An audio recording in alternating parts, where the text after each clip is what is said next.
So here we have the some drone.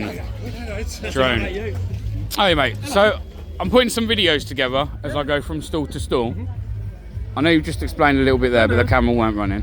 I just wonder if you can give us just a little rundown on the drone that you use, or that drone that you've got there on display, and a little bit just basically on what you were explaining there about how you're kind of moving over to these more now than the helicopter would be great. So this is one of our main models. This is a DJI Mavic M30T, and we use it mainly for the assistance of various jobs such as firearms warrants, looking for intelligence and cannabis grows. So you can see the white hot source here. So obviously we know that from the heat source coming from that building that there's something not quite right about it. So obviously assist with us in the build of any intelligence that we need to be able to assist us with obtaining warrants, obviously to go and check these properties out. I noticed here's very. You said that you can kind of notice that maybe something there. Yes. But if you kind of look at these buildings here, yeah, they're all still very much of the same kind of dense in colour. Correct. So I don't assume there's probably that many grows in that one area. No. So you do have to take certain things into consideration, such as obviously the direction the sun's going, right, material and the makeup of the building, after it has the colour of the building. Obviously black attracts more heat than white roof does, for example. Of course. But we will only obviously act on these things based upon what intelligence we're receiving as a police force. So we wouldn't just put it up above, for example, like an estate like this and just go, well, that's got to be a cannabis grow, so we're just going to go and bash the doors and go and raid it. You know, we do have to have a policing purpose behind it. We have to have almost like some kind of case file built up against it to be able to warrant us being able to go into that property. Right. Okay. But yeah, it's just not one of the things that we use it for is that, missing persons. Again, the UAV capability on it, heat source of a person, allows us to identify somebody, especially in like a massive woodland, for example. This allows us to penetrate that a bit better. And we primarily use it basically for the cost nowadays of MPAS. So MPAS now, they're around £67 a minute from the moment they lift up. Wow. So we did a review of how much we spent on MPAS as a force over the last couple of years against how much it would cost to train somebody like myself or a police officer, whoever, to do this as like a part-time function alongside our main job. Of course. Yeah. And obviously the cost of buying one of those. So that's £12,000 to buy. Yeah, straight out right. Yeah. We've probably invested close to around £100,000 on our drone capability over the last 2 or 3 years at a push. But as a police force, it is much more financially viable to do it that way than it is to constantly use the helicopter. And the helicopter hasn't always got availability to go out and do these jobs for us, whereas we've got currently 16 trained drone pilots in force, so it's much easier to be able to get one of us released to go and... I was going to say, I assume there's a delay, right? From the minute you ask for a chopper to go out, there's a delay from it getting to where it needs to be. So is this quicker? Yes, to send a unit and put a drone up would be quicker than...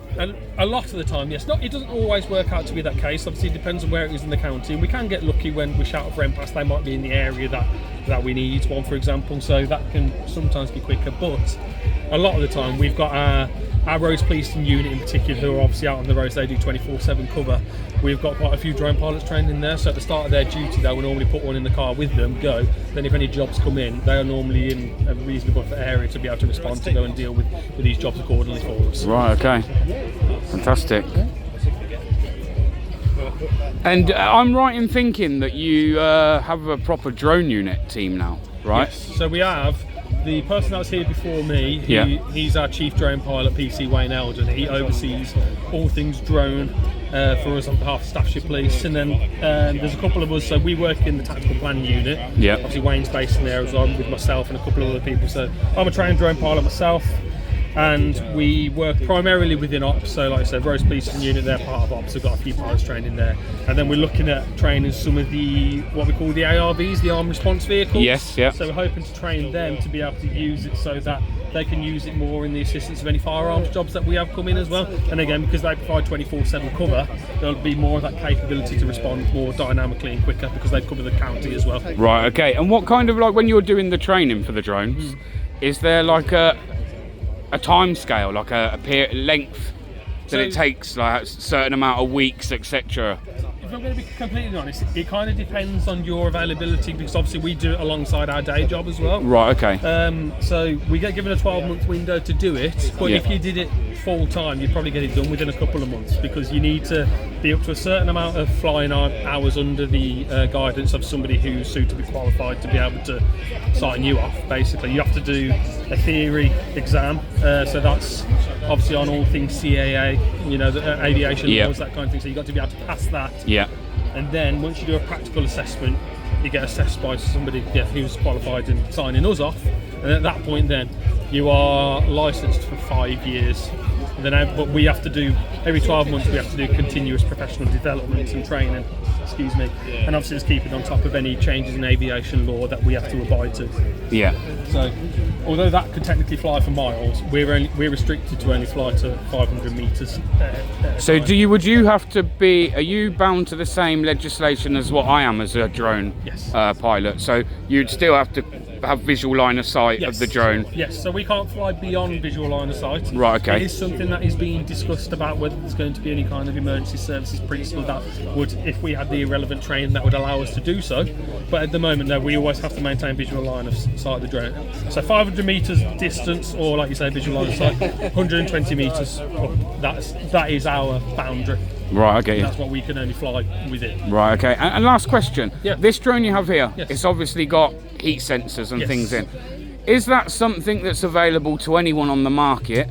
Or do you as a police force have to get extra things put on the drone? No, so that is a market product. Anybody can buy it. That anybody can buy it? Yes, it's just because of the weight of the drone. Yep. Like whether you're obviously licensed, registered drone pilot with Civil Aviation Authority yourself, Yep. you have to have had obviously passed the relevant qualifications to be able to fly it. Right, okay. Whereas if it's anything under the 250 gram, you could literally buy it off the shelf and fly anywhere, as we know. Yeah, but like I said, there's just certain restrictions around it and the relevant qualifications. But yeah, you could go on the internet tomorrow and buy that. You could buy that exact model.